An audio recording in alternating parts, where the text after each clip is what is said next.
ইয়ামিন, তোমার যদি কোনো সমস্যা থাকে বলতে পারো, তাহলে মুরগির বাচ্চা আর নিব না। আর যদি সমস্যা না থাকে তবে নিব। সমস্যা নাই। ঠিক আছে ইয়ামিন, তোমাদের সাহস থাকলে বড় মুরগির কাছ থেকে একটা বাচ্চা নিয়ে যেও। আমি গেলাম স্কুলে। ওকে।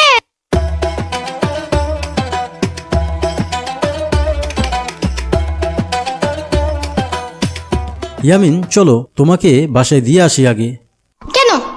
তুমি তো মুরগি ভয় পাও। যদি বাচ্চা নিতে চাই, তখন যদি বড় মুরগিটা আমাদের কামড় দিতে আসে, তখন তো তুমি আমার সাথে দৌড়াতে পারবে না। না না না না, আমি পারি। বুঝো কিন্তু, পরে বড় মুরগি দৌড়ানি দিলে, দৌড়াইতে না পারলে বড় মুরগি কামড়াবে কিন্তু তোমাকে। ভালোভাবে ভেবে দেখো। আরে ধুর, কিসের ভাবা ভাবি।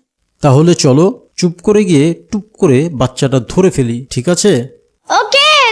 আয় আয় আয় তি তি তি তি, আয় আয় আয় তি তি তি তি।